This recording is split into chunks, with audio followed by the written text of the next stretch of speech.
Buenas tardes a todos, señoras y señores. Bienvenidos al Salón Príncipe de Asturias del Centro Asturiano de Madrid. Muchas gracias por acompañarnos. Gracias también a los que nos siguen a través de estos medios telemáticos. Concretamente veo en estos momentos a Marcos López y también a Jaime Pire. De manera que muy agradecidos, y luego pues supongo que habrá algún momento también para la intervención. Cualquier cosa pues que surja pueden comentarla, preguntarla, bien a través del chat, bien haciendo uso del micrófono, y los que están aquí presencialmente pues por supuesto interviniendo en voz alta, como es natural. Es una satisfacción muy grande el poder presentar un libro. Esta casa, para aquellos que nos visitan por primera vez, es una embajada emocional, una embajada sociocultural del Principado, aquí en Madrid. Está constituida por esta sede que nos alberga en el centro histórico, comercial, cívico de Madrid, y también por la Quinta Asturias.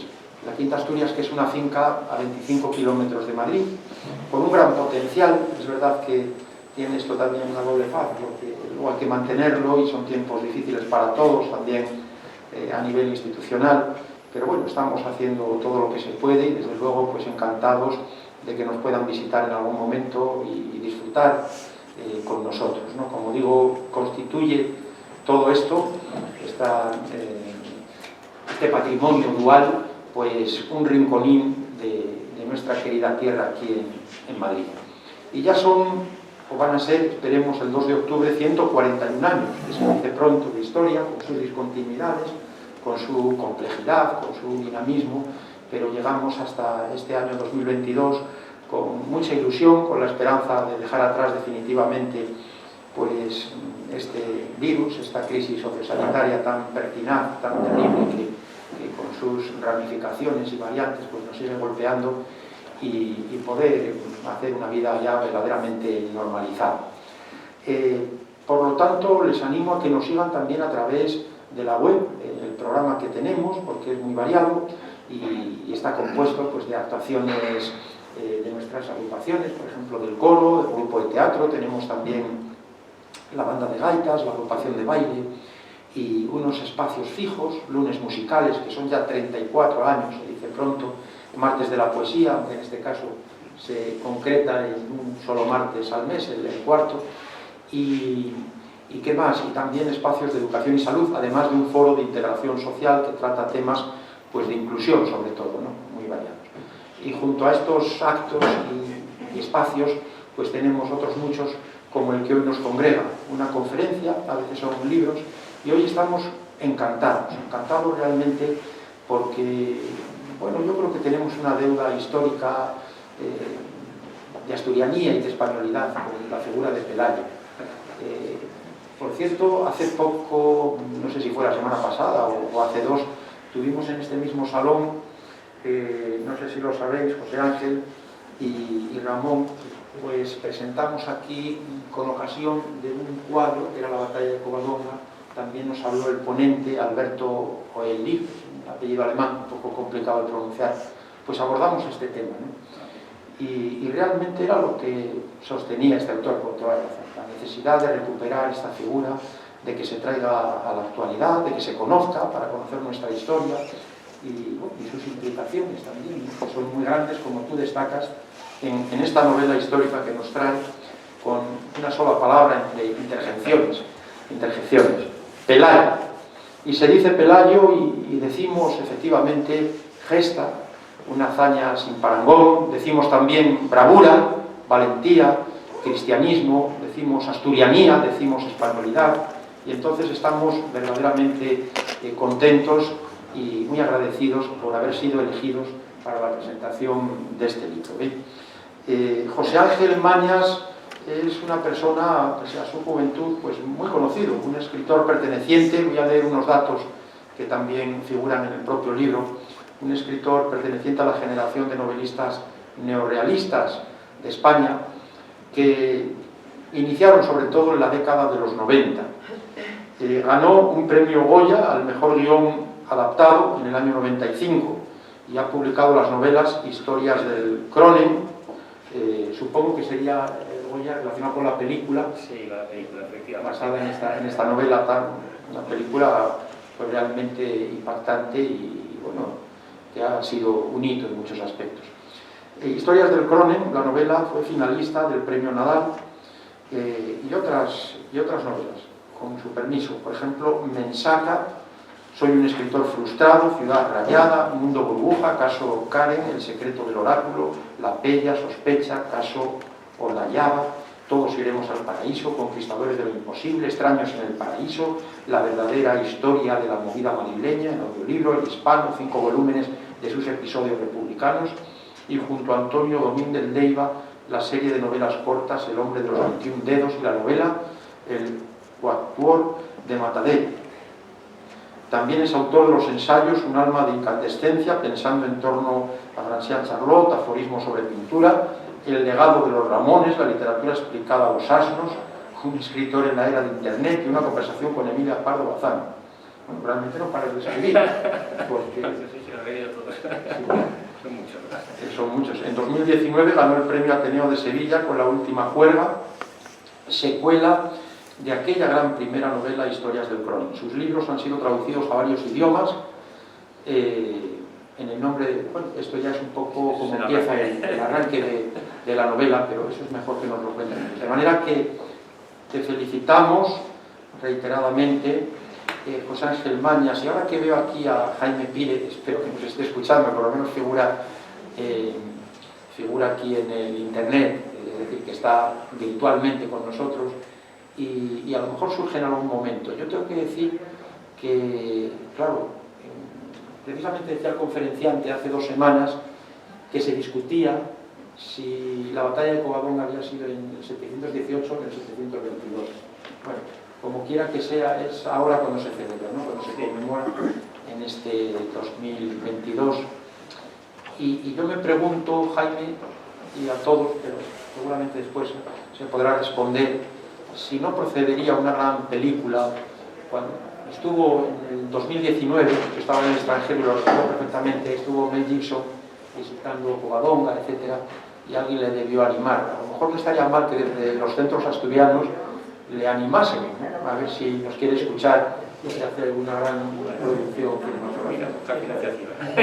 Parece que no encontró, porque... Pero bueno, a lo mejor haremos cada película. Bueno, a ver si se anima bien en tiempos mejores.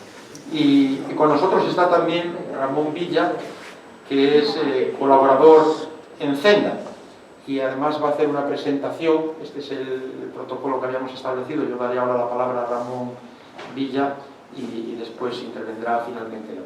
De manera que muchas gracias por su presencia y sin más damos la palabra al presentador propiamente, que es Ramón Villa. Gracias.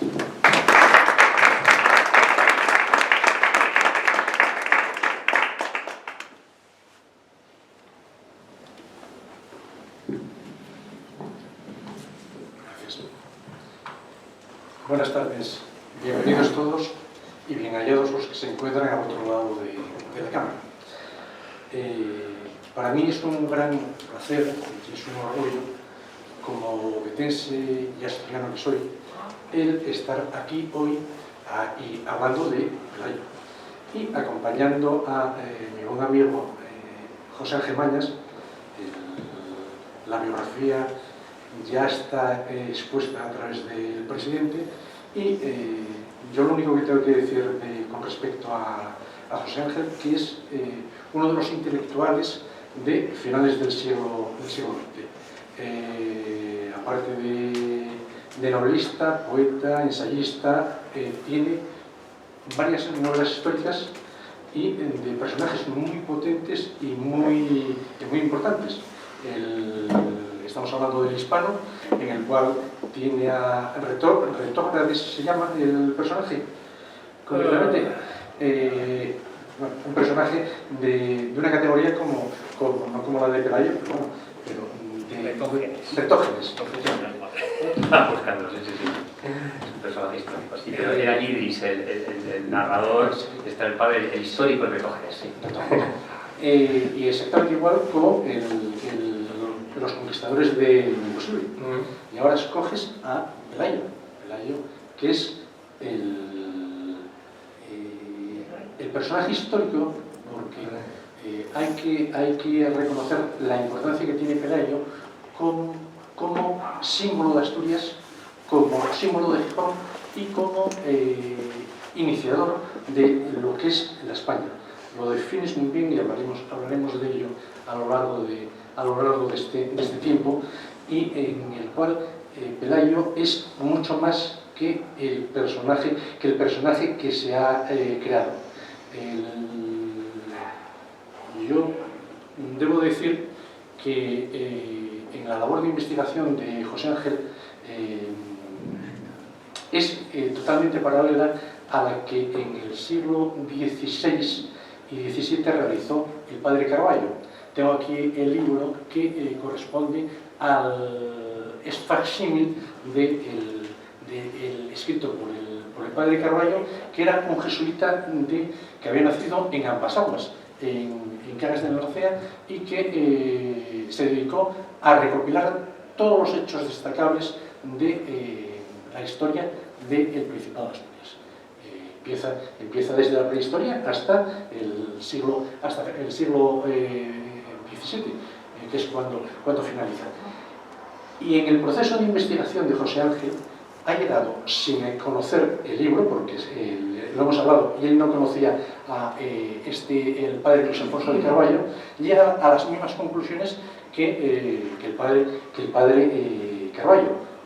Prueba de la importancia que tiene las labores de investigación y prospección dentro de la historia. José Ángel se basa, básicamente, que ya tenemos también en un personaje doctor honoris causa por la Universidad de Oviedo, como fue don Claudio Sánchez Albornoz, y su maravillosa historia del Reino de Asturias, Orígenes de la Nación Española. Entonces, el formato que vamos a utilizar, el que quiera intervenir puede intervenir en el momento que desea, con pedir la palabra es suficiente. Lo vamos a hacer en formato dialogado. No vamos a lanzar un speak de cualquier manera, sino que vamos a ir alternando y cualquiera puede intervenir en cualquier momento. La primera pregunta es: ¿por qué te decides el que sea Pelayo tu siguiente protagonista? Vale. Bueno, muy buenas, Quita Bozal. Nada, antes que nada yo quiero agradecer al Centro Asturiano por habernos acogido aquí, a Valentín por su amable presentación, a Ramón Villa por estar aquí acompañándome y sobre todo pues a vosotros pues, por haberos acercado aquí. Ya sé que en estos tiempos de COVID causa cierta aprensión acercarse a los actos públicos y realmente os lo agradezco, ¿no? Entonces, bueno, visto que estamos aquí, lo primero que voy a decir es verdad que soy hijo de asturiana. Mi abuela era mujer de Sama, se casó en Covadonga con un hombre de Portugalete.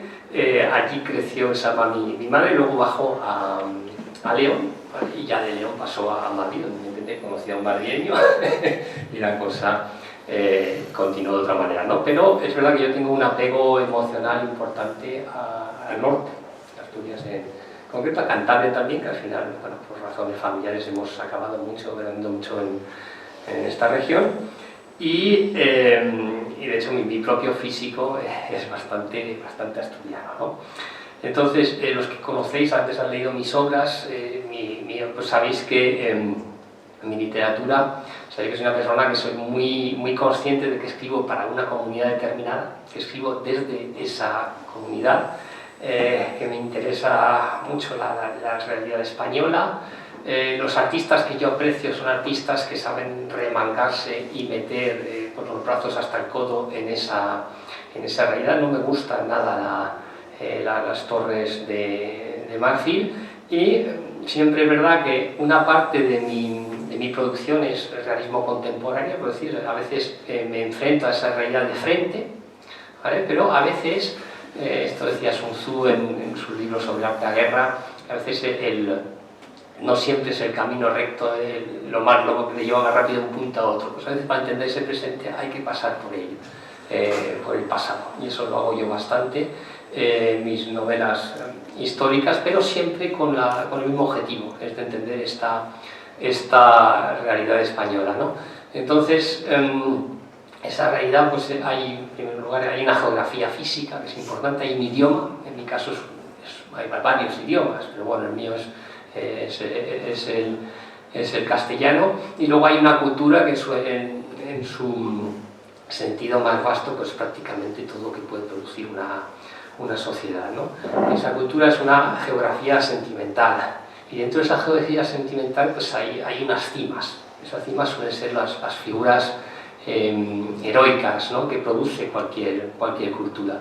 Entonces hay héroes ficcionales, en el caso de España pues serían Quijote, el Lazarillo, la Celestina, hay otros, pues podríamos hablar del Jabato, del Capitán Trueno, el Capitán Alatriste, que son los últimos héroes populares que han entrado un poquito en el panteón. Hay héroes culturales, gente creadores pues como Lope, pues como Cervantes, como Goya, como Picasso, y luego hay héroes bélicos, digamos, ¿no?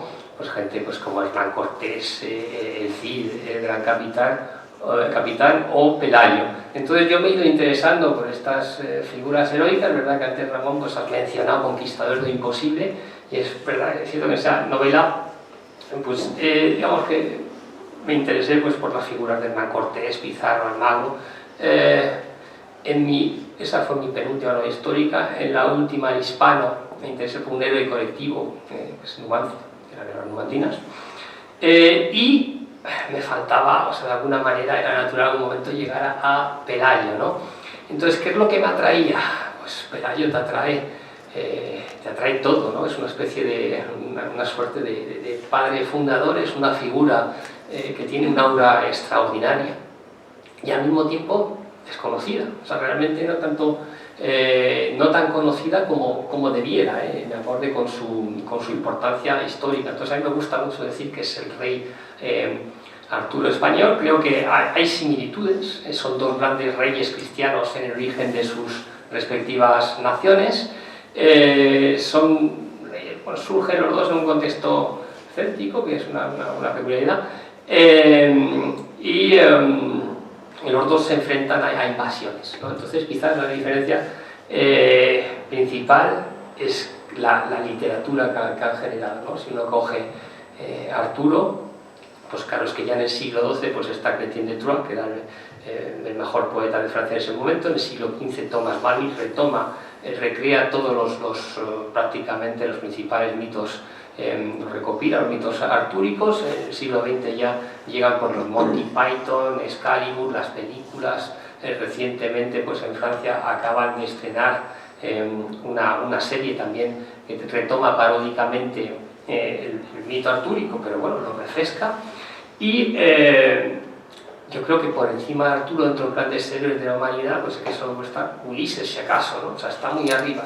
Entonces, ¿qué pasa? Que uno coge Pelayo y uno lo compara y resulta que efectivamente a nivel literario pues ha habido mucha menos producción, hay romances populares. En el siglo XVIII jovellanos, Moratín, padre, siendo asturianos, se interesaron por su figura, y no solo en el teatro, pues tampoco hay mucho más. En el siglo XIX, pero eso ya es historiografía, José María Escandón, ahora hablaremos de ello, el padre Carballo no lo he leído, pero este sí, tiene la historia monumental de Pelayo, y realmente pues sí, hay algunas novelas. Mario Escobar ha hecho obras divulgativas, Gracia Noriega, pero tampoco demasiado, ¿no? Entonces, claro, uno tiene una sensación un poco de injusticia, sobre todo cuando piensa que si comparas históricamente la importancia que tienen estos dos reyes, la importancia de Pelayo es muy superior. Es decir, el Arturo real pues sería un rey britano-romano del siglo VI que luchó contra las invasiones sajonas de la Gran Bretaña. Claro, eso tiene una importancia a nivel de la historia europea relativa, pero en cambio Pelayo, esta invasión musulmana de la península ibérica en el siglo VIII, pues claro, de no haber existido Pelayo, de no haber sucedido la batalla de Codonga, y esto independientemente de la cantidad de gente que pudiera participar en esta batalla, revierte un proceso y claro, la historia de Europa habría sido otra, de haberse de haber sido exitosa, bueno, fue exitosa, son 8 siglos, la invasión por los árabes. Pero evidentemente bueno, tiene una importancia crucial y sin embargo es verdad que a nivel literario pues no hay tanto, ¿no? Me gusta también compararlo con el Cid, quizás por lo mismo, que de alguna manera los dos juegan en el mismo bando. Yo siempre digo que el Cid es alguien que sale al final del primer tiempo y marca 2 goles, pero claro, es que Pelayo arranca ese partido y de no haber estado Pelayo no hubiera podido haber un Cid. Y yo creo que otra vez la importancia histórica es muy superior de Pelayo y sin embargo, una vez más a nivel literario, el Cid ha encontrado a quien le cantase. Tiene el poema del mío Cid, Cantar, que es una maravilla absoluta, quizás esa es la gran diferencia. Y luego también me gusta comparar incluso con Hernán Cortés y pasa exactamente lo mismo. Es que Hernán Cortés tuvo a Bernal Díaz del Castillo, el autor de la verdadera historia de la conquista de la Nueva España, y que es una maravilla. Yo creo que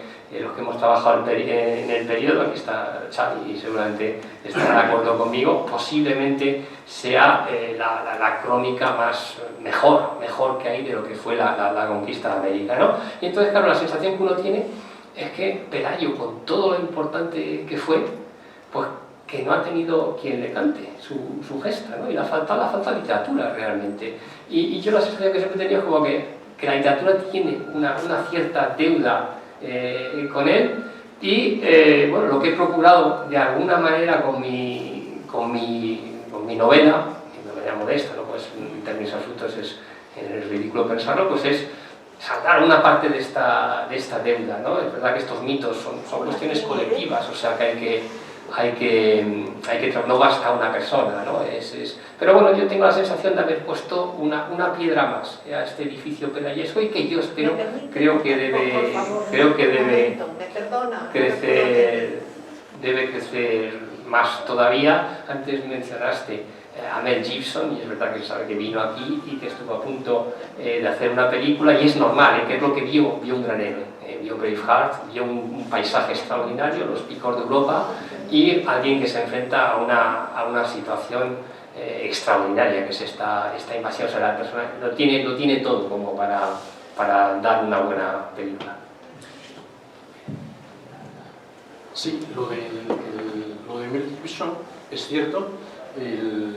Su equipo de guionistas pidió información y en aquel entonces, yo creo que era el 2016, cuando estuvo en Asturias, se dirigió a la universidad y en la universidad le dijeron que fuese a hablar con Alfonso Solano, que es el profesor de Historia Medieval de la Universidad de Oviedo, y se plantan en el despacho de Solano y le piden documentación. Y en aquel momento, si no me equivoco, les entregó una novela que se presentó aquí, una novela de Pablo Vela, que es Pelayo Rey. Porque en aquel entonces Solano consideró que era la novela que más se pegaba a las crónicas. En el caso de José Ángel, con todo esto y con mucho más, lo más importante de todo es que la crónica rotense, la sebastianiense, la albense, el padre Carballo, ratifican todo lo que cuenta, o casi todo lo que cuenta, porque tiene que introducir algún elemento para novelar y hacer atractiva la historia. Pero no solo eso, sino que las crónicas musulmanas también recogen a Pelayo, y lo recogen. Uno de los datos está en la biblioteca de la universidad, en la biblioteca de París, en la cual está el Amak Muncha, que es un recopilatorio de las crónicas de Loleo, de Ibn Ayyan, de Al-Rasir y de Al-Qutiyya, que hablan de Pelayo y que se refieren a Pelayo como un rebelde que se encuentra en las montañas de Asturias y que al final se queda de 300 con 30 supervivientes y que se enfrenta a la racia que envía de castigo el califa de Córdoba. En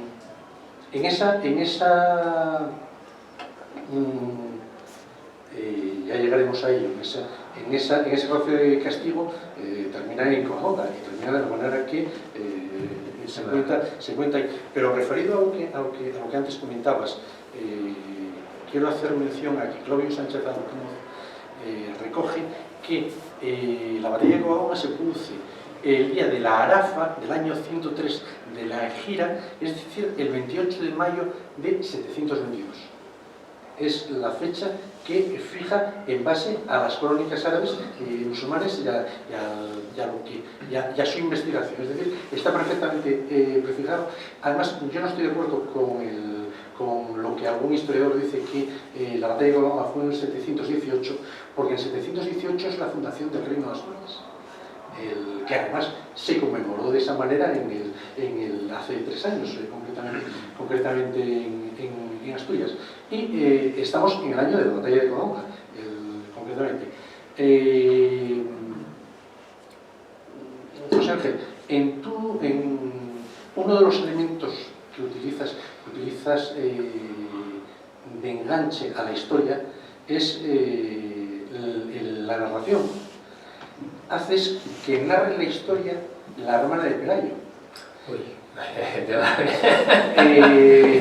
Determinas que se llama Dosinda, que es un nombre que posiblemente sea el que corresponde, y le das un papel que según lo que se ve en las crónicas asume el papel de mujer asturiana de la época, porque en aquella época las mujeres asturianas escogían los maridos a sus hermanos. Era un matriarcado realmente. Los partos había un simbolismo en donde la mujer tenía mucha prevalencia sobre el hombre. La pregunta es, ¿cómo decides que toda la narración sea en primera persona y por una figura como es la hermana de Pelayo? Bueno, no, es que has hablado de tantas cosas. Estaba con la crónica cortés, vamos a empezar con la historia y yo quería venir a Dosinda después, entonces vamos por partes. No, vamos a empezar, has hablado del 722, como hablas, pues al final, vamos a empezar por el 711. Vamos a empezar por el principio, o sea, es decir, yo la verdad es que lo primero que aquí tenía, me interesaba Pelayo y me interesaba un hecho. De hecho es esta invasión de 711 de la península, y es verdad que venía del hispano, de San Artógenes de Idris, y venía de leer y de recrear un poco pues, la invasión romana de la península, ¿vale? Entonces es verdad que yo tenía en mente pues, una idea, una cuestión, una pregunta, una cosa que me inquietaba, es decir, ¿cómo pudo ser que cuando llegaron los romanos tardaron 200 años en conquistar la península pueblo a pueblo, a pico y pala, con sangre, sudor y lágrimas, y que llegamos al siglo VIII y de repente pues llegan estos señores y prácticamente es un paseo militar, o sea, en cuestión de muy poquitos años se adueñan de la península de una manera con una facilidad extrema, ¿no? Entonces ahí es que yo llegué a bueno, evidentemente para que ocurran estas cosas pues hay una serie de razones, de circunstancias, no es unívoco todo, o sea, no hay una, pero a mí me aclaró mucho comparar esta situación con lo que sucedió en la conquista de América, ¿no? Entonces, os fijáis, allí donde había una autoridad centralizada, como pasó en el norte pues, con el imperio mexica o azteca, o como pasó también en el sur pues, con el imperio inca, digamos que los conquistadores muy fácilmente decapitaron aquella estructura social y se apropiaron con mucha facilidad de un territorio amplio, ¿vale? Allí donde no había esa autoridad central, pues como por ejemplo en Chile, digamos que hubo que conquistar el territorio pueblo a pueblo y costó Dios y ayuda, ¿no? Entonces de alguna manera los romanos hicieron ese trabajo sucio, ¿vale? Y claro, cuando llegan aquí los árabes ya es un reino, el reino visigodo, que tiene una noción de autonomía, ¿vale? Que ya no es una mera provincia romana, y hay una autoridad Toledo más o menos asentada, problemas, pero bueno, una autoridad bastante asentada, y una cosa también maravillosa que se llama las calzadas, esas calzadas romanas que eran como autopista. Eso por una parte. Por otra parte, para que suceda esto, tiene que haber evidentemente una buena guerra civil, eso ayuda, también sucedió en América, desde luego que Pizarro no se había apropiado con esta facilidad del imperio inca de no haber habido esa guerra entre Atahualpa y Huáscar, y aquí había una guerra pues, entre los partidarios de Litiza, el anterior rey, y los partidarios de Rodrigo, ¿no? Entonces Sánchez Albornoz habla de la triple traición. La primera traición es la del conde Don Julián, ya conocéis la historia, que se supone, la leyenda dice que por haber violentado Rodrigo a su hija Florinda, mal llamada la Cava, pues digamos que se volvió hacia los árabes. Este personaje es un personaje misterioso, complejo. Ahí en un momento se decía que pudiera ser bizantino, controlaba la ciudad de Ceuta, de Sirte, pero yo creo que las últimas estudios lo que afianzan más la teoría que fuera un conde en una plaza goda, un conde visigodo sometido a la autoridad de Toledo, ¿no? Entonces, apartando la leyenda, lo más normal es que fuera un partidario de los litizanos, tendría vínculos con ellos, y efectivamente lo que hizo fue prestar los barcos a estos señores que ya se habían apropiado de todo el norte de África de una manera fulminante en muy poco tiempo también, y bueno, hay unas informaciones curiosas, ¿no? Y importantes. Primero dice, bueno, pues ahí tenéis la costa de este reino, y hay un peñón, lo que hoy es Gibraltar, que es un buen sitio para fortificaros, afianzaros, y sobre todo aprovechar que está en el norte el rey Rodrigo y está luchando en Pamplona con partidarios de este antiguo rey. Hay que decir que en la época la elección de los reyes godos, ahora vemos reyes cautivos, caudillos, se elegían, o sea, no eran reyes hereditarios. O sea, el tema hereditario viene después, y es normal que se acabara afianzando las monarquías hereditarias, porque cada vez que había un cambio de monarca era un follón, era un trifostio, los interregnos eran terribles. Y solía ocurrir lo que ocurrió en este caso, pues que la gente, unos apoyaban a Rodrigo y otros no estaban tan contentos. Bien, la segunda traición, esta es la primera traición. La segunda es ya cuando llega la batalla de Guadalete, mal llamada Guadalete, porque aparentemente, a veces las últimas, ocurriría a orillas de la laguna de la Janda, ¿no? De hecho, Soto Chica, que yo creo que es la gente que mejor ha escrito, que mejor está escribiendo sobre el periodo visigodo, afirma, cree que han encontrado el campamento de Tarik, ¿vale? Dice que lo puedo anunciar en algún momento, es una cosa que será importante si se da, pero bueno, en todo caso, esta famosa batalla se da, o sea, es decir, que cruzan Tarik con unos 8.000 hombres más o menos, arranca Gibraltar, luego tiene tiempo de progresar, y el tiempo que baja Rodrigo, digamos que ellos ya se han fortificado, y en principio Rodrigo tendría que haberlos echado al mar sin ningún problema. Llega, según las fuentes, pues entre el doble y el cuádruple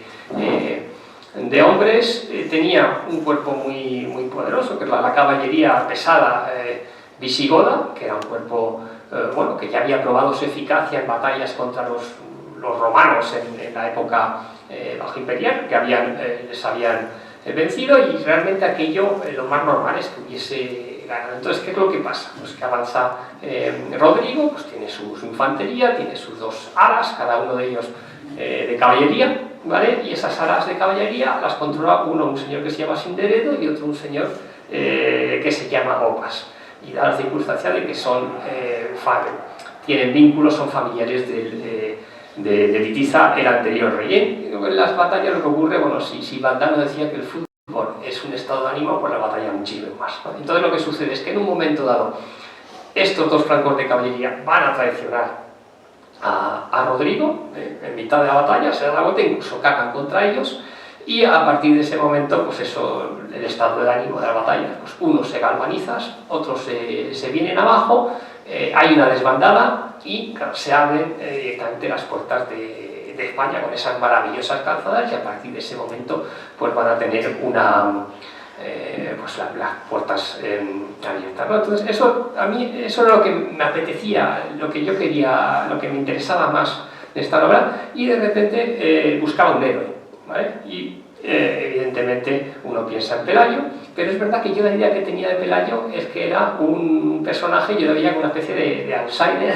un Robin Hood ahí arriba en los picos de Europa, y un poco ajeno, que aparece más tarde, en el 722, entre el 11 y el 22, pues hay unos años, y que pensaba que no me servía, ¿no? Entonces, bueno, empecé a investigar, a documentarme, y ahí es cuando me di cuenta de que, bueno, todo lo que sabemos de Pelayo, en el fondo, viene de las crónicas, unas crónicas del siglo IX.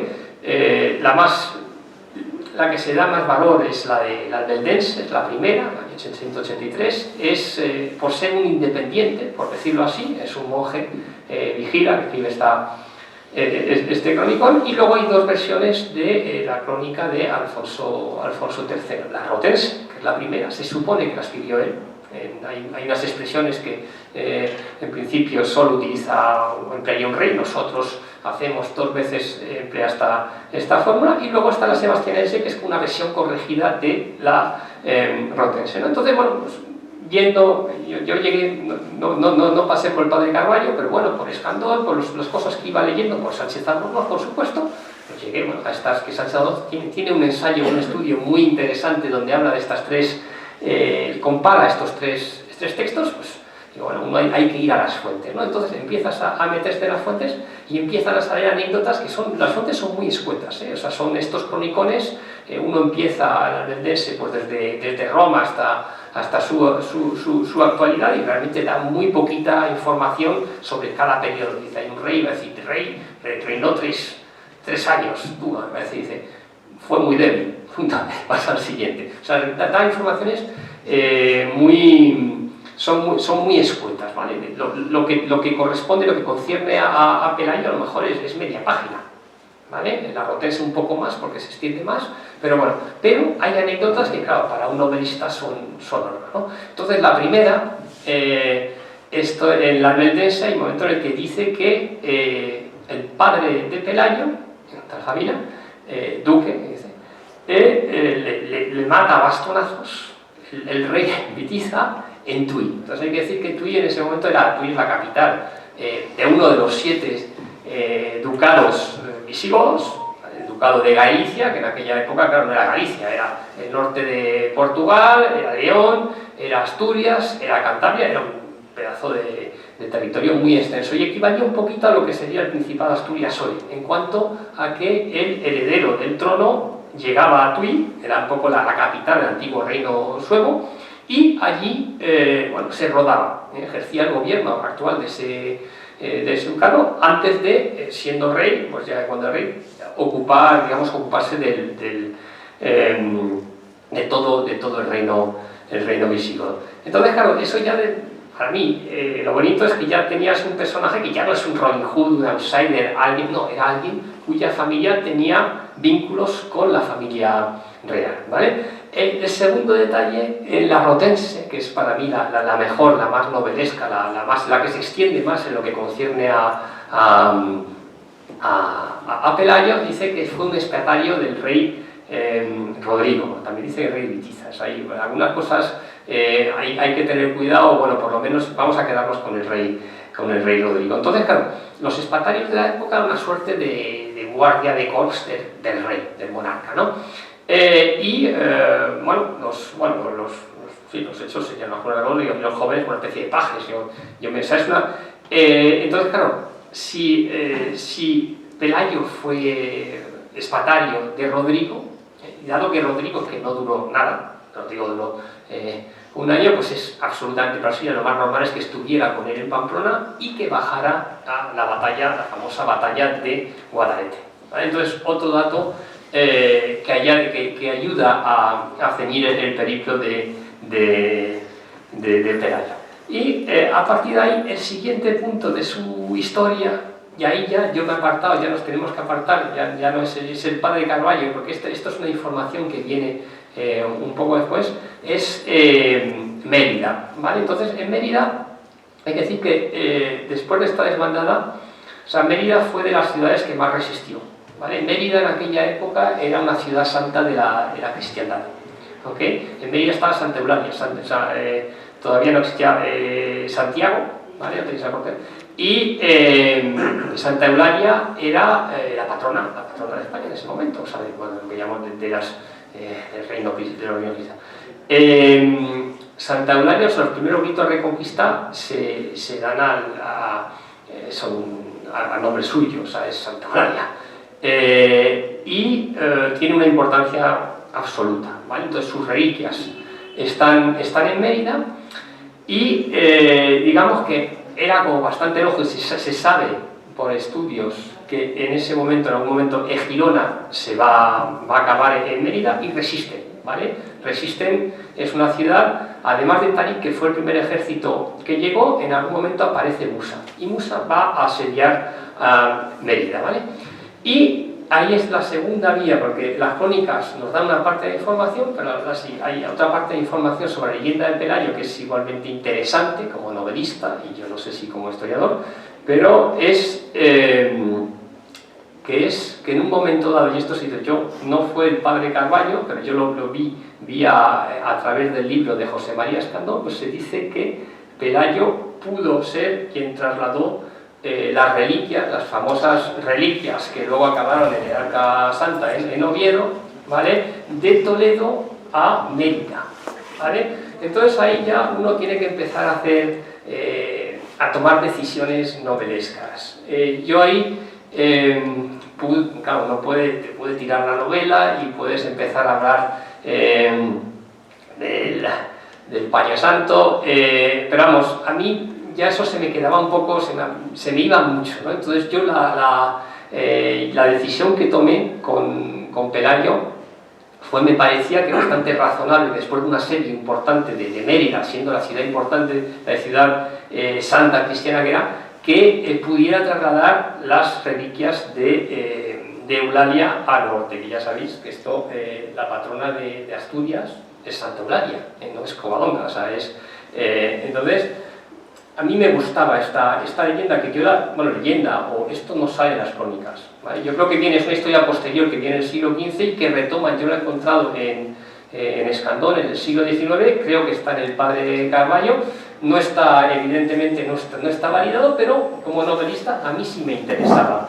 incidir en eso. Y nada, solo termino, ahora llevamos a las mujeres y vamos a llegar a Asturias, termino. Hay dos personajes que yo estaba siguiendo, uno era Pelayo, el otro era Rodrigo, y es verdad que sí que hay un detalle en el caso de Rodrigo, ¿qué hace con Rodrigo? O sea, no se sabe dónde murió, pero en la notense se dice que apareció una lápida en la ciudad de Viseo que dice: aquí yace Rodrigo, rey de los godos, ¿vale? La mayor parte de la gente piensa que, o ubica, o algunas novelas que he leído, o trabajo de divulgación, suelen hablar, se da por hecho que murió en la batalla del Guadalete. Bueno, a mí me gustaba esta versión, y sobre todo hay una cosa que me encantó, fue darse cuenta que hay una calzada romana que va de Mérida a Viseo, ¿vale? Y bueno, pues a mí me permitía abrir esta hipótesis, que es con la que he trabajado en la novela, ¿no? Entonces, dentro de mi novela, pues para continuar, como he cogido a Pelayo, como le quería como gran protagonista, le hago acompañar a Rodrigo, y de ahí lo que está claro es que subió a Asturias, ¿no? Entonces, de alguna manera, eso es la primera parte del periplo de Pelayo, que a mí me interesaba. Una parte de las crónicas te dan una parte de información, y la otra pues un poco la historiografía española, añade otro tramo que es todo este asunto de las reliquias, que claro, visto que es un personaje muy religioso, pues también era importante. Y nada, importante también decir, se habla de Pelayo, otra cosa que yo tenía en mente, o yo pensaba que era alguien que se reveló de inmediato. Yo pensaba que era alguien que se había ido retirando y que desde el principio bueno, fue un rebelde a la nueva autoridad, pero no es cierto. Parece que hubo unos cuantos años en los que estuvo viviendo pues como ciudadano privado y criando asturcones, que es otro de los detalles bonitos que aparece en en las crónicas. Y bueno, ya que hemos llegado a Asturias, hablamos de Adosinda. Espera, Sí, una vale. puntualización. Entramos en la importancia de la toponimia. En Asturias, cuando ya era Pelayo, supuestamente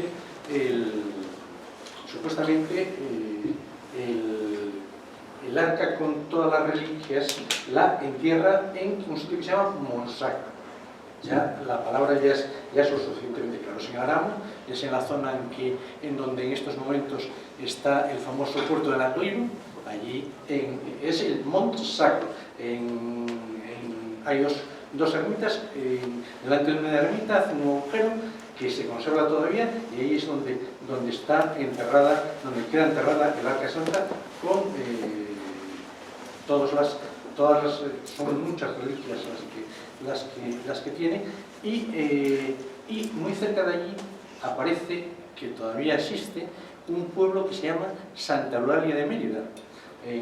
Está muy cerca de Riosa, a medio camino entre Turaberín y Oviedo. Una prueba más de la toponimia, porque Asturias está llena de nombres que se refieren a todo este periodo. Ahí estoy de acuerdo contigo que en algunas crónicas he llegado a leer que una parte de la familia de Pelayo proviene de la zona de los picos de Europa, y que ahí es donde se refugia, y que se dedica efectivamente a la cría de astrozones, porque son los animales adecuados para cabalgar por las sierras. En Asturias, las crónicas cuentan que Pelayo destaca como líder, y que no quiere que le nombren rey. Entonces le ponen el nombre de Don, dice el padre Carballo que es porque el latín está corrompido, y de Dominus pasa a Don, y entonces lo llaman Don Pelayo. De ahí viene, desde esa época viene el Don, porque no quería ser. Entonces, después de esta puntualización, entramos en la importancia de la narradora. De Adosinda. Bien, llegamos otra vez, sí. El tema, bueno, lo que está claro es que cuando uno, para reconstruir la historia de Pelayo, una parte son las crónicas, la historia, y luego son tan importantes pues, elementos como las leyendas, la tradición oral, todo lo que se puede contar, que yo he contado muchas leyendas, no solo en Asturias, en el León, muchísimas, ¿vale? En Cantabria algunas, y luego la toponimia, o sea, uno tienes que jugar con todos los elementos, ¿vale? La parte de la historia, pero hay lo otro también es igual de importante. Por ejemplo, el tema del conde Don Julián, te lo he dicho, bueno, todo el asunto de Florinda y su hija es novelesco, y eso te interesa también, pese a que históricamente no sea tan, bueno, no tenga tanto peso, pero claro, nosotros digamos que le escatearías algo al lector si no le ofrecieses también esas leyendas que envuelven al personaje. Bien. Entonces, en el caso de Adosinda, Adosinda es un personaje que ya aparece en las crónicas, ¿vale? Y aparece vinculado a Munuza, que era el gobernador, según las crónicas, de Gijón, ¿vale? Sánchez Albornoz lo precisa, dice que pudiera estar en León. Y lo que se dice ahí es parecido al tema de Julián, en el sentido que se dice que Adosinda, hubo una relación entre Munuza y Adosinda, que Pelayo evidentemente se opuso a ello, y que Munuza se las apañó para echar a Pelayo, a enviarlo a Córdoba, sobre pretexto de una comisión. Entonces aquí, claro, tenemos la leyenda, de alguna manera, esta relación amorosa entre Munuza y Adosinda, que es interesante, y luego posiblemente la realidad es que pues Pelayo en ese momento empieza a protestar. Es verdad que empieza a ver, o sea, la revuelta cristiana arranca porque es un problema de tributos, la yicia, es decir, hay unos tributos de guerra que empiezan a exigirles, que los asturianos no han pagado ni a Roma ni a los visigodos. Bien, y eso empieza a caldear el ambiente. Entonces, bueno, ahí parece bastante plausible que Munuza en un momento dado empieza a tener problemas y dice, bueno, pues vete a Córdoba y habla con aquella gente, que era donde estaba ya la autoridad. Han pasado unos años y bueno, yo he tirado por esta línea, ¿no? Digamos que a mí lo que me interesaba ahí es, hemos hablado de Mérida, otra de Toledo, evidentemente, y luego otra gran ciudad de la época que va a ser Córdoba. Entonces hay que imaginarse una Córdoba recién islamizada, han pasado pocos años, y que lo primero que hacían los árabes eran evidentemente los oficiales, la mayor parte de la gente que vino eran magrebíes, ¿vale? Eran bereberes. Pero en todo caso ocupaban las ciudades y lo primero era las iglesias que dividían en dos, ¿vale? La mitad para el culto cristiano y la mitad para el culto musulmán, y era ahí donde se ejercía la justicia y donde había un cambio. Entonces a mí me ha gustado, o sea, plantear esa Córdoba que se está transformando a ojos vista, empezar a meter estos elementos de una nueva cultura que aparece y ver a Pelayo que baja a entrevistarse con Cádiz y a explicar una serie de cuestiones, dice que no están conformes con este asunto. Entonces ahí esta Dosinda que aparece, claro, es tangencialmente muy poquito, pero bueno, es interesante. O sea, evidentemente en estos momentos actuales, en esta cuarta ola de feminismo que estamos, pues te obliga un poco a fijarte en los personajes femeninos, y yo buscaba personajes potentes en el entorno de Pelayo. Entonces estaba Gaudiosa, me gustaba por el nombre, su mujer, pero no aparecía, o sea, había muy poca información. Está Girona, pero claro, Girona es la viuda de Rodrigo, que es un personaje muy interesante, pero al final se va a acabar casada con el hijo de Musa, de unos dos mayores conquistadores. Está Tarik, un ejército, luego llega Musa más tarde, y luego aparece esta Dosinda. Entonces esta Dosinda, pues claro, empezaba a dar juegos. O sea, ahí está mención en las crónicas, especialmente en la Rotense, y luego también, por ejemplo, Jovellanos, en la muerte de Munuza, trabaja este triángulo. O sea, tiene un desarrollo, hay romances sobre ella, y la verdad es que es un personaje recurrente. Entonces daba con mucho juego de imaginarse qué podía pensar una mujer a quien su hermano, de alguna manera, le impide acceso al poder. Eso dando por hecho que ella, imagínate, pero es posible que le interesara estar casada con este Munuza. Hay que decir que Munuza se ha instalado, es un gobernador, y Acero también, evidentemente, es muy lógico, las que hacen todos los conquistadores que hicieron los españoles, los que podían, pues se casaban con las princesas indias, pues evidente, los conquistadores árabes, los que podían, se casaban con princesas, gente de la alcurnia autóctona. Lo hizo en Girona, y a mí me parece bastante verosímil y me interesaba, ¿no? Entonces ya empecé a fantasear sobre esta Dosinda, cómo pudiera ser. Y entonces, bueno, me parecía que este planteamiento era atractivo, y luego me parecía, digamos que antes de optar por ella como narradora, ya pasó lo siguiente, digamos que en su caso me gustaba eso de una cierta frustración, y que su hermano, que fuera precisamente su hermano quien le impide este acceso al poder. Y luego me dije, bueno, ¿y si Pelayo tenía en mente un poco el modelo del Padrino, que es una película que a mí me encanta, y creo que una de las anécdotas más brillantes argumentalmente es que sabéis que el Padrino es Marlon Brando, y tiene su hijo Al Pacino, que es el estudiante, y es al que intentan apartar todo el rato de las cuestiones mafiosas, como lo quieren salvar, ¿no? Y entonces al final aquel al que más que parece menos llamado a ejercer el poder dentro de la familia, se va a convertir en el nuevo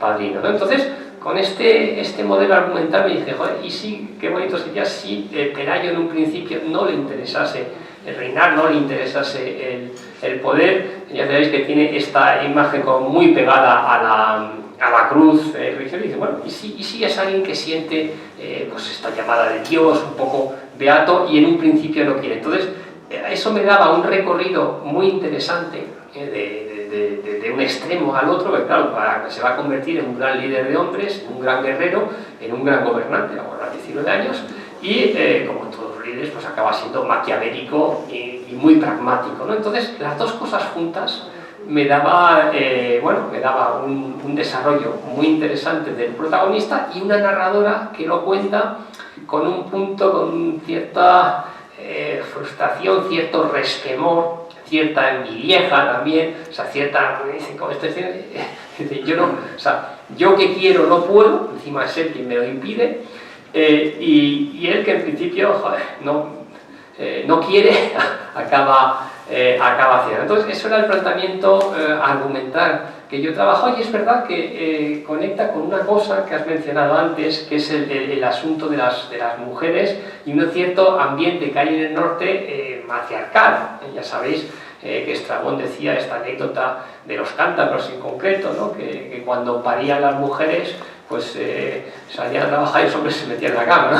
Así que esa anécdota, que no sé si es evidentemente, bueno, es a saber si la verdad o no, poco importa, pero bueno, sí resalta este aspecto matriarcal que tenían los cántabros, porque se puede decir lo mismo desde luego de los vascos, posiblemente de los asturianos también, y está, no sé si ya Galicia, o sea, la imagen que uno puede tener de la mujer, bueno, algo, en todo caso, ayuda, o sea, era un clima, era resaltar, conectaba un poco el feminismo actual con este espíritu matriarcal de la época, ¿no? Entonces, me parece que correspondía muy bien.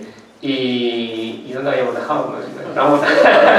Yo lo que creo que estás acertado en el punto en el que las mujeres no dan el poder, pero las mujeres legitiman. La odiosa legitima el layo, porque es descendiente de, no recuerdo la misma la Adosinda quiere, Muza quiere legitimarse a través de la Adosinda. Muza le dijo a Muza a través de la odiosa.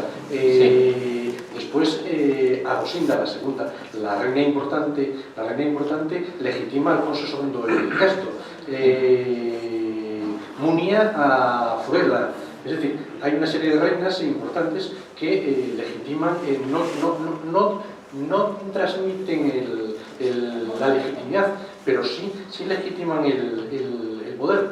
Y eso es el matriarcado realmente. Lo que son. De la misma manera que son capaces, como comentábamos antes, a escoger los maridos a sus hermanos. No los escogían ellos. Eran ellas quienes decían con quién se tenían que casar. Prueba inequívoca de eso. Y lo que te referías de la cultura de los castros, en el parto, el hombre se revolcaba en todos los fluidos del parto para, ¿cómo decirlo? Para imbuirse de lo que ha sentido la mujer y compartir el sufrimiento. Eso es lo que lo cuenta muy bien Isabel San Sebastián en Astur o en la Visigoda, no sé en cuál de las dos. La lección. No, que está, antes has hablado de la lección de... Eso es interesante. Sí, la lección, vamos a ver, lo que está claro y lo que dicen todos los historiadores es que no se transmitió el reino visigodo, sino que nació una nueva nación. Porque hasta Alfonso II el Casto, que decide volver a imponer el protocolo de la corte de Toledo y la corte de Oviedo, hasta entonces es única y exclusivamente la elección de los reyes de manera popular, ya no solo entre la corte que tiene derecho a la elección, sino entre el pueblo. Sí. Y se eligen a los reyes caudillos. En Oviedo, al lado de la catedral, está el Jardín de los Reyes Caudillos, en donde se encuentran todas las estatuas, porque son reyes elegidos y bueno, has dicho tú antes, en los problemas que había con los interregnos y demás, eran elegidos y proclamados. Y se proclamaban al estilo godo, ¿no? Se levantaba, como Asterix, sí. Exactamente. Con el escudo y para arriba. Sí. Entonces, la importancia es que en Asturias, cuando deciden no pagar, porque Munuza no consigue recordar lo que tiene estipulado, y entonces se encuentra con que tiene una rebelión. Envía como me contaste a Pelayo a Córdoba a quejarse, pero Pelayo escapa de Córdoba y vuelve otra vez a Asturias. Y revuelve a todas las tribus contra Muruza. Y ahí sí, es el momento en el que, como buen demagogo, conecta su interés personal, político, con una situación, un clima de rebeldía de estos astures, y efectivamente consigue que le elijan rey. Entonces, esos otros episodios muy interesantes. Sánchez Albornoz lo ubica en el Cares, ¿vale? Ahí yo también he leído, es que estando en León, hay un pueblo que se llama Corona del Monte, me parece, donde supuestamente, según la tradición suya local, pudo ser. Hay como varios escenarios posibles, pero a mí el Cares es que, claro, es tan icónico, me gusta, me parece el más apropiado. En todo caso, a partir de ese momento arranca esa revuelta en la que se van a juntar, claro, ahí pues todos los que estuvieron en las montañas, que pudieran ser astures, los nativos, por otra parte godos, los visigodos descontentos con la situación, hispano-romana, o sea, todo el que estaba descontento con el momento actual, con lo que estaba sucediendo, y digamos que de esa amalgama de gente, pues va a nacer lo que conocemos, lo que es el Reino de Asturias, ¿no? Entonces, ahí ya el siguiente hito dentro de la historia de Pelayo es la propia batalla de Covadonga, ¿no? Entonces ya sabéis que es una batalla, está muy cuestionada. Antes has hablado, Antín, de este cuadro que se ha pintado, entonces, bueno, me imagino que hablasteis bastante del asunto. Hay una cuestión de cifras, en primer lugar, o sea, las crónicas cristianas hablan de 180.000 soldados, que sabemos que es imposible. Las crónicas árabes habla de 30 asnos en las montañas, que tampoco, parece que las cifras más razonables pues serían en torno a los 2.000 magrebíes, vamos, básicamente. Y pues, en la cueva el otro día dijimos que cabían unas 300 personas y otras 300 arriba, no sé, digo yo, en torno a unos 500 pudiera ser una batalla razonable, pero bueno, la verdad es que poco importa, es que aunque fueran 4 contra 4 como el duelo de Oqui Corral, ¿no? O sea, que decían que lo importante es que en un momento dado, desde Córdoba, se envía un contingente, se intenta domeñar a esos rebeldes y no se consigue. ¿Vale? Y a partir de ese momento, pues aquel espacio se va a quedar, va a empezar a regirse por su propia lógica interna y se va a convertir en el Reino de Asturias, que en un momento dado pues va a ser la matriz de lo que hoy pues es el Reino de España, que entre medias evidentemente hay un montón de cosas, con lo cual vamos, la trascendencia histórica es absoluta, independiente de las dimensiones. Evidentemente está Poitiers, que era una batalla mucho más lucida, entre los francos y los árabes, pero esta es tan importante o más que aquella, porque revirtió aquel proceso, ¿no? Y bueno, pues esa batalla, yo ahí en ese tramo lo que sí que ya me he seguido antes, es verdad que ese libro de Sánchez Albornoz es maravilloso, es quizás para mí el mejor trabajo sobre el periodo, y yo le he seguido. Es alguien que, para emitir sus hipótesis, pues se ha paseado por todos los valles asturianos, ¿vale? Y la verdad es que a mí los planteamientos que hace de la batalla en sí me convencían, y yo le he seguido punto por punto. Entonces, los que no conozcáis un poco la batalla, pues es muy sencilla, ¿no? Realmente, en un momento dado, el general árabe se llama Alcama, ¿vale? Sabiendo que venían a por él, ya Pelayo ha subido a la cueva, hasta a Covadonga, al monte Euseba, se ha refugiado ahí con gente, ha tenido tiempo de preparar el terreno, ¿vale? Sube este ejército. Es verdad que hay en las rotenses y en las sebastianes, las dos, se habla de hay un parlamento previo, un parlamento entre opas, ¿vale? Un obispo, y bueno, los rebeldes. En ese parlamento no funciona y arranca la batalla, ¿no? Y básicamente lo que consiguen los cristianos, que debían haberlo preparado hace tiempo, es cortar en dos el ejército, ¿vale? Empujar se habla de que empujan piedras, evidentemente no fue la Santina la que empujó aquellas piedras, pero bueno, parece un planteamiento razonablemente plausible.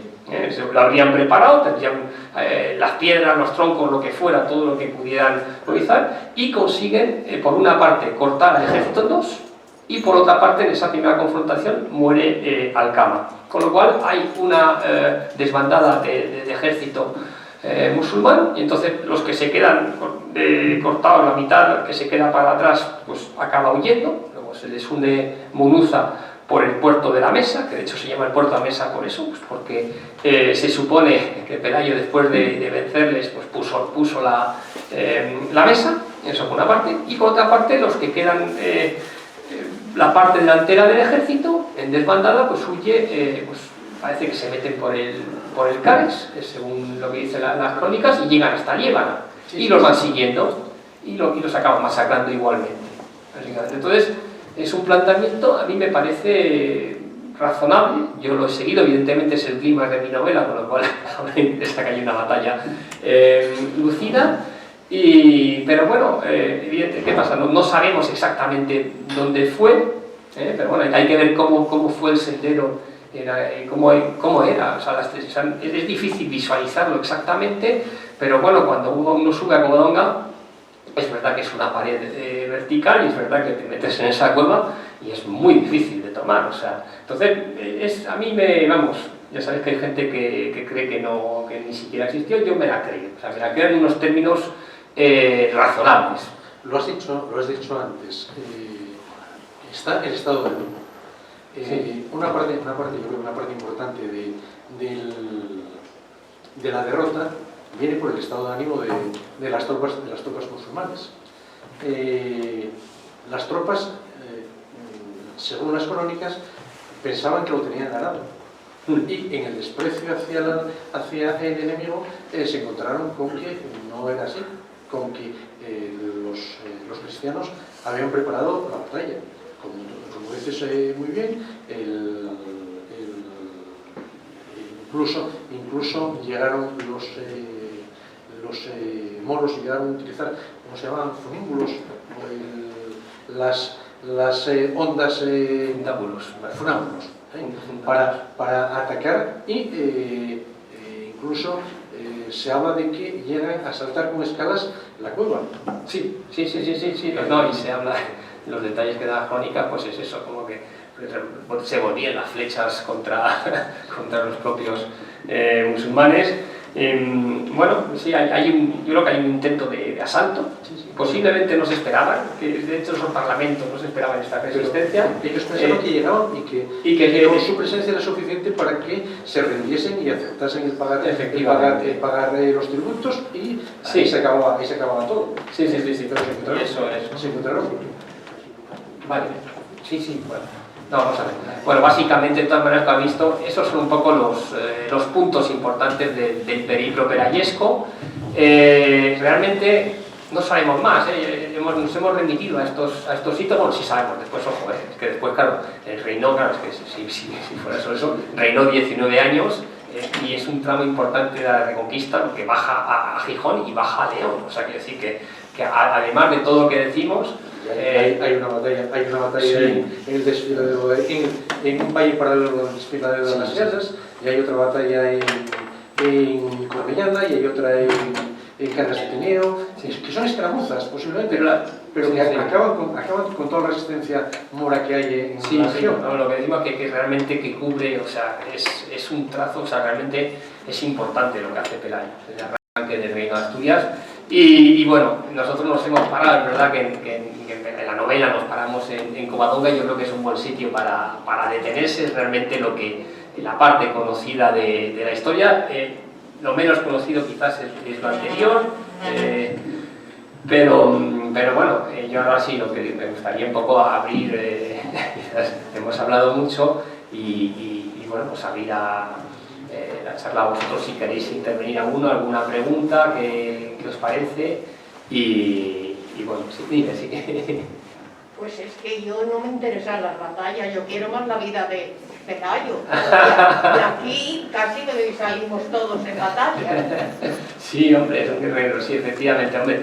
En la novela, evidentemente, aquí estamos en una ponencia, entonces hemos tirado por lo histórico, ¿vale? Pero evidentemente la novela lo que se centra mucho en la familia, en la relación con la hermana, la relación con el padre, y hay, por ejemplo, pues, bueno, hay toda esta disputa entre, ya sabes, entre,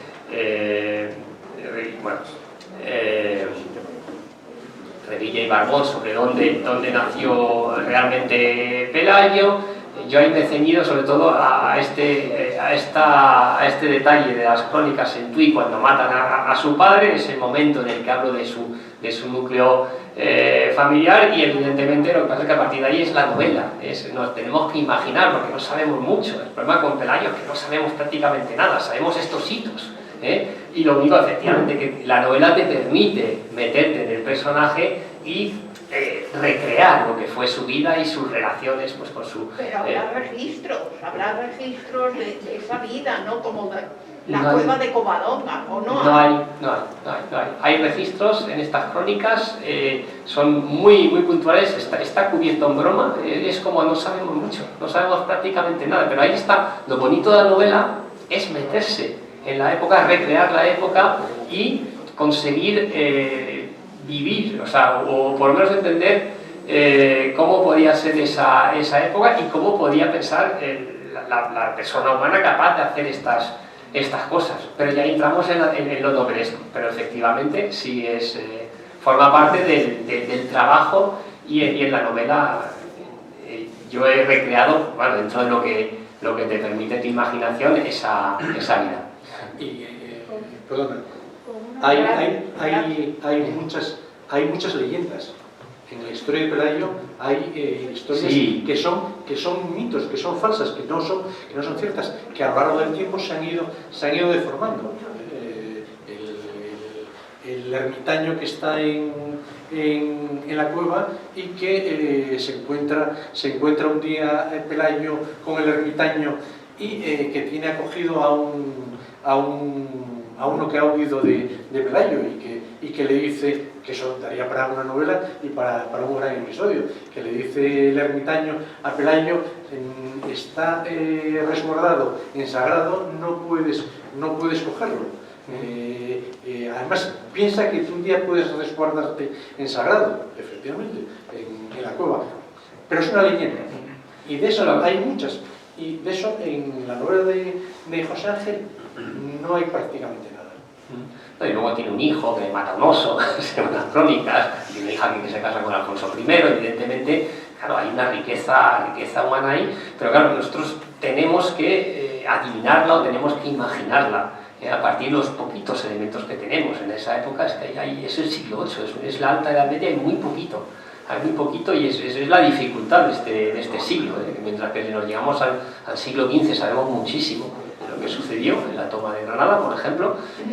Hay una documentación extrema, pero en el caso de Pelayo no, está cubierto en bruma histórica. Pero bueno, también eso es el encanto de este tipo de personajes, te permite mucha libertad para abordarlo, ¿no? Entonces, por eso a mí, parte cuando me gusta compararlo con Arturo también es por esto, ¿no? Por ver, esta dimensión un poco legendaria y brumosa, lo alto del pico de Europa con ese escenario, bueno, pues te permite un tono épico, ¿no? Que es bonito, es novelesco. Ahora, es un poco frustrante, es verdad que no sabemos mucho. Gracias. Yo diría que exactamente la novela es muy buena novela por eso. Exactamente por lo que acabas de decir. Creo que hay un estudio histórico espectacular, pero en ese estudio histórico espectacular, tú lo has dicho, es que una crónica es media página. Sí, pero es tan conciso que te ha permitido agrandar todo eso, porque eso sí que hay un elemento muy serio, muy veraz, o muy verosímil.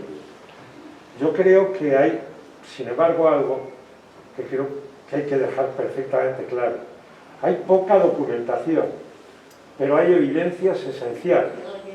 O sea, el negar que existiera Covadonga es una estupidez, porque si no hubiera existido esa batalla, no hubiera existido el reino de Asturias que aparece. Porque claro, los musulmanes, solo suele decir Isabel San Sebastián, no se retiraron porque les, Sí. no les sentaba bien el clima, sino porque pasó algo, ¿no? ¿Qué pasó? Las crónicas son muy claras. La exageración tremenda cristiana, que va aumentando cada año en unos 80.000, Sí. y por otro lado, el que ha perdido, a mí Sí, siempre evitaba. me recordaba a la zorra y las uvas. Sí. Dicen, había 300, fuimos allí, les dimos de leches y tal, pero al final, como quedaban 30, nos fuimos. Sí, pero esa crónica está perfectamente real. Sí. Por tanto, tanto los textos cristianos como los textos musulmanes demuestran la existencia de.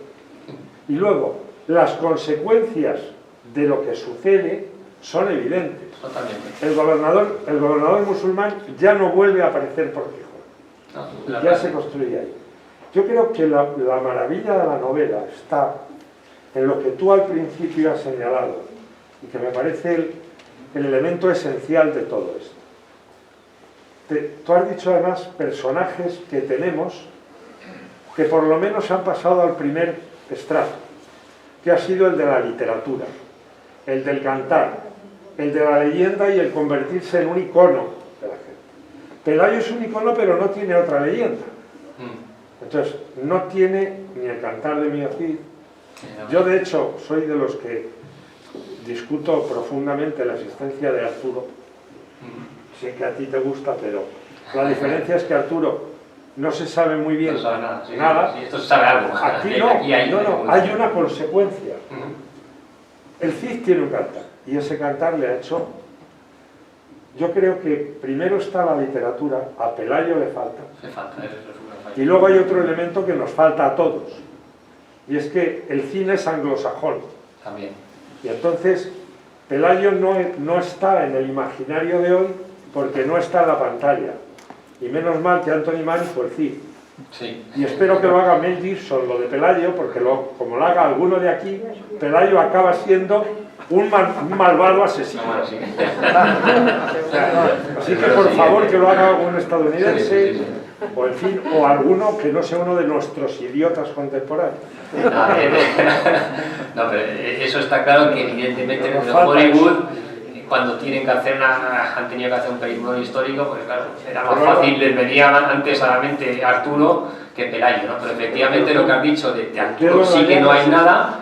Pelayo es puramente histórico, o sea, estas Vamos crónicas... con ello, vamos no, con ello, enhorabuena. y estas crónicas, claro, hay gente que las cuestiona, ¿vale? Pero hay gente que les da una validez absoluta y se puede exagerar de las crónicas, sí, pero inventar de cero es muy difícil. Y yo siempre pongo el ejemplo de Schliemann, que descubrió Troya siguiendo a Homero, porque claro, dice, y de repente, ¿no? Llegó. Entonces, yo estoy de acuerdo que estas crónicas tienen verdad. Puede haber poco, se pueden echar las cifras, ese tipo de cosas, pero básicamente no se puede inventar un personaje de arriba abajo, y es que a partir de ahí, encima, reinó 19 años, es decir, que es absolutamente...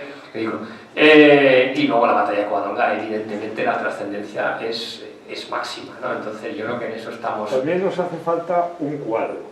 Y un cuadro. Ese creo que lo vamos a tener pronto. Eso estamos Porque es se increíble puede que decir, Covadonga se no puede decir. tenga un cuadro. Un gran cuadro, sí. No lo vamos sí. a tener. Lo vamos a tener, eso... Yo creo que aciertas en lo que dices de las crónicas musulmanas. Si el gran califa estaba en Damasco, ¿cómo se iba a enterar de lo que pasaba en Asturias? Sí. Vamos a taparlo y vamos a decir lo que son, porque de la misma manera que Julio César necesitó crear un rival a su altura y creó a Vercingetorix y le dio toda la popularidad en su crónica de la Guerra de las Galias, en Asturias Pelayo no fue el rival de los musulmanes. Si hubiese sido el rival de los musulmanes y lo hubiese encantado, sería un gran personaje. Sí, cosa que falta. Bueno, pero es que, fijaros, después de la batalla de las Navas, Sí, Al-Nasir, sí. la crónica que manda es que poco menos que han ganado ellos. Sí. Es que eso es así, es que lo manda. y ha salido a uña de mula. Sí, sí. Y aquí, a mí me parece que es discutir eso es algo que se ha creado en, no la historiografía, sino creo que en componentes de carácter ideológico y sectario que se han metido, porque en la historia nadie había dudado nunca de la existencia de. La duda está en el volumen. Hombre, 180.000 no, porque ni caben, pero yo creo que lo importante es, yo diría, tenemos la historia, si la novelamos mejor. Lo explico porque sobre eso yo creo que tú tienes aportaciones geniales. A mí me ha gustado muchísimo lo de Mérida y la llegada a Vicent, porque me parece un elemento esencial. Y ahí hay una última traición, porque en Mérida no la tomaron, fue una traición interna. Pues nueva traición. Añadimos a la lista de Sánchez Albornoz. En la subida de los Lagos hay otro sitio que la toponimia es demoledora. Antes del Mirador de la Reina hay una puesta muy pendiente que se llama La Huesera. La Huesera. Y La Huesera, por algo es. Y además es que viene desde muy atrás. Y si recorres Asturias, encuentras toponimias enormes. Cuando cambian la capital de Cangas de Onís a San Martín del Rey Aurelio, el Rey Aurelio cuando la cambia, la capital es el Entrego. Y aunque el tributo a las 100 doncellas esté muy discutido, el Entrego significa el lugar donde se entrega algo. ¿Se pueden entregar las doncellas? No lo sé, pero bueno, y Asturias no solo Asturias, sino que, como muy bien dijiste al principio, la Gaelia, todo lo que es desde el Atlántico hasta cerca de los valles de Bastos, todo eso es Asturias. Porque son cántabros y Asturias, pero también hay que añadir toda la otra falda de la cordillera, todo lo que es Ferrada, todo lo que es León, todo lo que es toda esa zona, más lo que es Galicia, exactamente igual. Bueno, yo espero que con esto pues ya hayáis aprendido cosas sobre el personaje, sobre las polémicas que hay en torno a él y en torno a la época. Y bueno, nosotros vamos a bajar a tomarnos una sidra y desde luego os animo a lo que queráis a quedaros. Y nada, pues lo dicho, muchísimas gracias por haber venido aquí en un día, bueno, un momento que sigue siendo complicado y bueno, pues espero que os haya interesado y muchísimas gracias.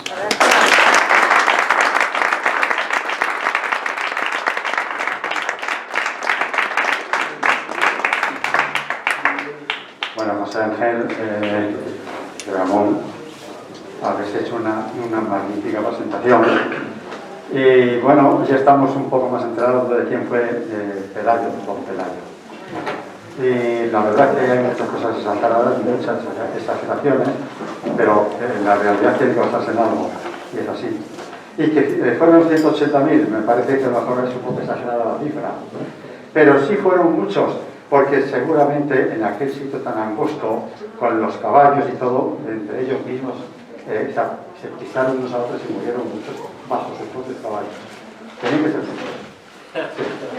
Bueno, muchas gracias a todos. Y hasta la